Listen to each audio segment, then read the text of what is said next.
Bismillahirrahmanirrahim.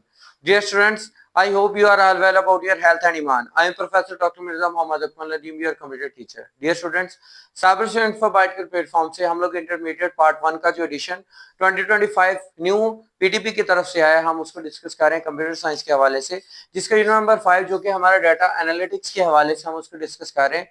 Data analytics यानी data को analyse करना। एनालाइज करने का मतलब क्या है कि हमारे पास एक डाटा सेट है और उस डाटा सेट के अंदर से हमने डिफरेंट टाइप ऑफ डाटा को अलग करना या फिर उनको इकट्ठा करना या फिर उनको जो है वो किसी तरह भी मैनेज करके, यानी जो भी हमारे पास डाटा मैनेजमेंट है उसके बाद उनको आपस में कंपेयर करके उनके एनालिसिस करना जो है वो हमने इस पूरे चैप्टर के अंदर डिस्कस करना है और हमने काफी वीडियोस के अंदर डिस्कस किया।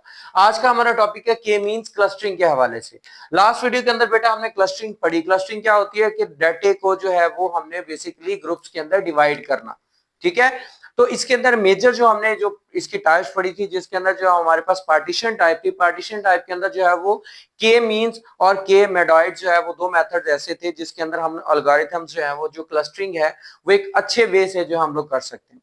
तो आज हम इस लेक्चर के अंदर के मीन क्लस्टरिंग जो है वो उसी को सीखेंगे, जिसके अंदर बाकायदा हम न्यूमेरिकल जो है वो एक एग्जाम्पल के थ्रू इसको प्रूव करेंगे और इसके अंदर जो है वो हम लोग इसको कैलकुलेट करेंगे। तो हमारे पास के मींस कैलकुलेशन क्या है? In K mean clustering we need to decide how many groups are cluster we want. सबसे पहली बात ये है कि हम कितने क्लस्टर्स बनाना चाहते हैं। उसके अंदर सबसे पहली बात ये है कि जो हमें के मींस देती है कि हम how many clusters we have to be made, हम कितने बनाना चाहते हैं, कितने बना सकते हैं। लाइकवाइज आपकी क्लासरूम के अंदर आपके पास डिफरेंट ग्रुप ऑफ स्टूडेंट्स हैं, आप उनके क्लस्टर्स किसी बेस पे बना सकते हो। लाइक आपकी वो बेस कौन सी है? उनके सब्जेक्ट्स हैं। सब्जेक्ट के अंदर उनके स्ट्रेंथ मतलब कि वो कितने अच्छे हैं उस सब्जेक्ट में पढ़ने के मार्क्स के लिहाज से। इंग्लिश में अच्छे वाले वो इंग्लिश के क्लस्टर में रख देंगे, ग्रुप में रख देंगे। मैथ वाले मैथ के ग्रुप में, केमिस्ट्री वाले केमिस्ट्री में, इसी तरह जो है वो आपके दूसरे सब्जेक्ट से आप अलग अलग क्लस्टर बना देंगे। इस तरह क्या होगा? हमें सॉर्टिंग करना आसान हो जाएगी, हमें जजमेंट करना आसान हो जाएगी। लाइकवाइज हमारे पास जो है वो इसके अंदर हम मेजरली क्या करते होते हैं, हमारे पास लाइक हम दो क्लस्टर्स बना देते हैं इनिशियली। अब हम लोग इसके अंदर देखेंगे, जैसे मैंने आपको बताया कि स्टूडेंट हम किस बुनियाद पे रखेंगे, कौन सा स्टूडेंट किस ग्रुप के अंदर आएगा। लाइक मैंने वहां पे क्या था कि जो बच्चा जिस सब्जेक्ट के अंदर अच्छे मार्क्स ले रहा है हम उसको उस कैटेगरी के अंदर रख देंगे। इसी तरह जो डाटा सेट होगा उसके अंदर जो हम एक मीन सेट रखेंगे, उसके अंदर जो हमारे पास उसकी क्या सेंट्रॉइड वैल्यू होगी, उस सेंट्रॉइड वैल्यू के बेस पे क्या वो इस ग्रुप के अंदर आएगा, क्या वो इसके अंदर आएगा या जिस मर्जी क्लस्टर के अंदर आएगा। तो ये हमने डिसाइड करना है। इसके अंदर हमें कुछ चीजें पता होंगी और कुछ चीजें हमने जो है फाइंड आउट करनी होंगी। आज हम लोग जो इसको कैलकुलेट करेंगे बेटा, वो हमारे पास एक एग्जांपल है।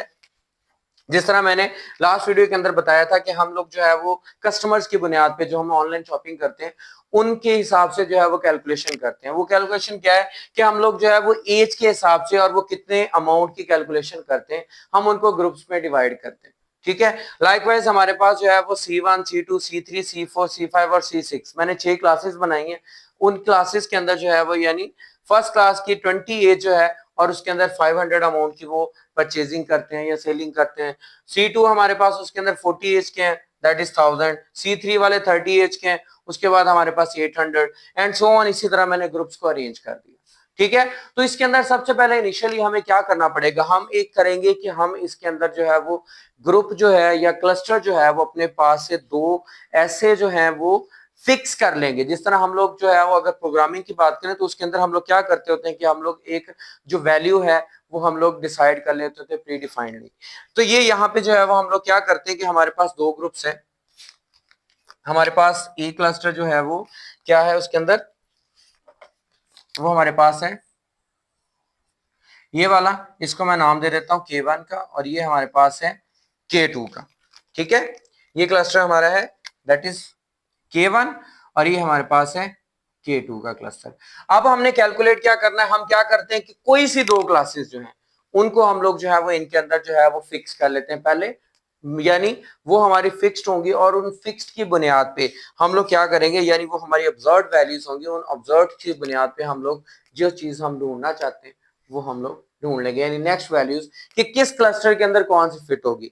इनमें से आप कोई भी डाटा जो है वो जस्टिफाइड कर सकते हैं। लाइकवाइज मैं क्या करता हूं कि पहले ग्रुप के अंदर जो है वो मेरी C1 क्लास जो है मैं इसको जस्टिफाई कर लेता हूं और इसके अंदर जो है मैं C2 क्लास को जस्टिफाई कर लेता हूं, ठीक है। और C1 क्लास के अंदर अगर हम लोग डाटा देखें तो हमारे पास डाटा आ जाता है, इसके अंदर जो है वो हमारे पास है 20 एज का और 500 का, ठीक है। और दूसरी हमारे पास जो है वो C2 क्लास है, इसके अंदर हमारे पास है 40 और उसके बाद जो है वो 1000, ठीक है।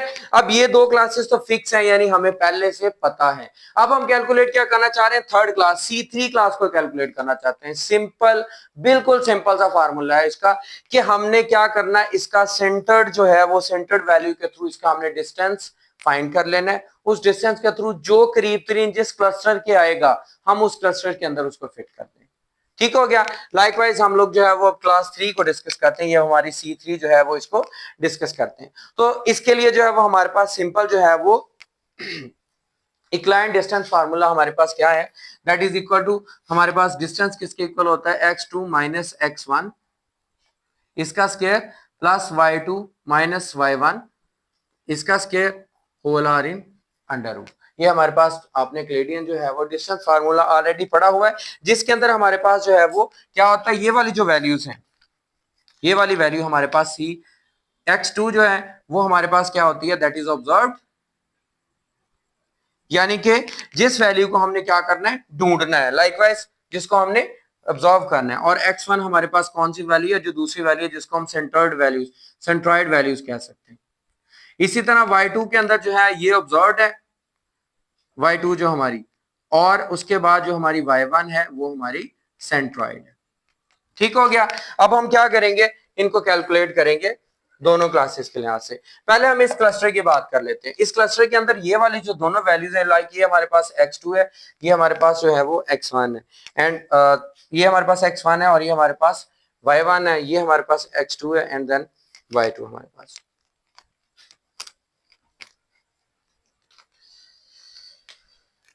हाँ जी, पहले हम क्लस्टर की बात करते हैं, तो उसके अंदर क्या करेंगे हम लोग, C3 that is equal to x2 हमारे पास क्या है इसके अंदर 30, ठीक है, माइनस क्या है हमारे पास x1 क्या है 20 इसका स्क्वायर, प्लस हमारे पास जो है इसके अंदर y2 वो क्या है हमारे पास जो दूसरी वैल्यूज है, और ये वेरिएबल हमारे दो से ज्यादा हो सकते हैं, वो कितना है हमारे पास 800 है, माइनस दूसरी वैल्यू हमारे पास कौन सी है 500 की, इसका स्क्वायर आ गया, ठीक है। अब बेटा हम क्या करते हैं, इसको इसका स्क्वायर रूट ले लेते हैं। ऑलमोस्ट अगर देखा जाए तो ये 10 का स्क्वायर आ गया हमारे पास, ये आ गया हमारे पास 300 का स्क्वायर। कैलकुलेटर पे कैलकुलेट कर लेंगे तो ऑलमोस्ट हमारे पास आंसर आएगा 300 राउंड अबाउट 0.0 के राउंड अबाउट। इसको आप कैलकुलेट कर सकते हो डिस्टेंस के लिहाज से। ये हमने फर्स्ट क्लस्टर की बात कर ली। उसके बाद हम लोग क्या करते हैं, C3 को हम लोग जो है वो दूसरे क्लस्टर के हिसाब से कैलकुलेट करते हैं। अगेन वही डिस्टेंस हमारे पास आ जाएगा। इसमें हम लोग क्या करेंगे, ये हमारे पास क्या है 30 x2 है, माइनस ये चेंज हो गया हमारे पास 40 आ गया, इसका स्क्वायर, उसके बाद प्लस ये हमारे पास है जो नेक्स्ट वैल्यू हमारे पास आ जाती है 800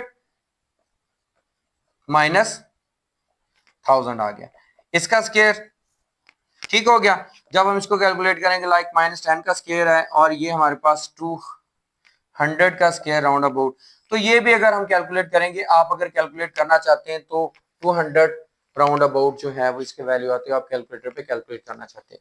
अब इन दोनों के अंदर देखा जाए बेटा, तो ये जो है ना हमारी वैल्यू, ये हमारी सेंट्रॉइड वैल्यू के करीब तरीन है, तो हम ये कह सकते हैं कि हमारी जो ये C3 क्लास है, यानी वो किस क्लस्टर के अंदर आ सकती है, सेकेंड क्लस्टर के अंदर आ सकती है, क्योंकि इसकी मीन इसके करीब तरीन है, ठीक हो गया। अच्छा बेटा, ये तो हमारे पास फर्स्ट वैल्यू आ गई। उसके बाद अब आप अगर क्लास 4 को कैलकुलेट यानी नेक्स्ट क्लास को कैलकुलेट करना चाहते हो, तो ये नहीं कि इम्पॉसिबल है, और ये भी नहीं कि इसके अंदर सेम यही फार्मूला ये यूज होगा, लेकिन थोड़ी सी टेक्निक चेंज करनी है। वो क्या चेंज करनी है आपने, यहां पे एक चीज चेंज होगी, वो क्या होगी कि आपने इसकी मीन वैल्यू फाइंड कर लेनी है। किसकी मीन वैल्यू फाइंड करनी है आपने, कि जो आपके पास अब ये जो हमने क्लास फाइंड की है और जो हम जिसके अंदर जो है वो फिट करना चाह रहे हैं, उनके आपने क्या करना है, मीन वैल्यूज फाइंड कर लेनी है। लाइक आप जो है वो, ये हमारे पास है 40 और ये हमारे पास है 30, ये दोनों क्लासेस है ना। आपने क्या करना है, इसको 40 प्लस 30 ओवर 2, यानी इसका मीन वैल्यूज फाइंड कर लेना। ये 70 over 2 mean that is equal to 35, ठीक हो गया। सेम इसी तरह ये, और दूसरा इसके साथ दूसरा आ जाएगा हमारे पास कितना, 1000 प्लस 800, ठीक हो गया। ये हमारे पास डिवाइडेड विद 2, ये इक्वल आ जाता है हमारे पास 900 के। तो अब आपने क्या करना है, इसको आपने खत्म कर देना है। अब आपकी ये वैल्यू चेंज हो जाएंगी, यानी ये 35 हो जाएगी और ये हमारे पास 900 हो जाएगी। अब हम इसको सेम एज उसी फार्मूले से कैलकुलेट करेंगे हमारी, यानी कि जो C4 क्लास है उसके अंदर क्या करेंगे, वही डिस्टेंस फार्मूला हम लोग लगाएंगे। ये C4 है, इसके अंदर हमारे पास क्या है, x2 हमारे पास है 18, दैट इज माइनस, उसके बाद ये कितना है 35, इसका स्क्वायर प्लस दूसरा इसके अंदर क्या आ जाता है हमारे पास 300 माइनस 900 का स्क्वायर। ठीक है, जब इसको भी कैलकुलेट करेंगे तो राउंड अबाउट इसके भी जो है वो 600 पॉइंट समथिंग इसका आंसर आ जाएगा। उसके बाद हम लोग जो है वो इसको करेंगे कैलकुलेट C4 को इस क्लास के लिहाज से, इसकी भी हम लोग मीन क्लास जो है वो फाइंड कर लेंगे। मीन क्लास इसकी कैसे फाइंड होगी, वही हम लोग जो है उसके अंदर 30 और जो हमारे पास 20 है इसको ऐड कर लेंगे।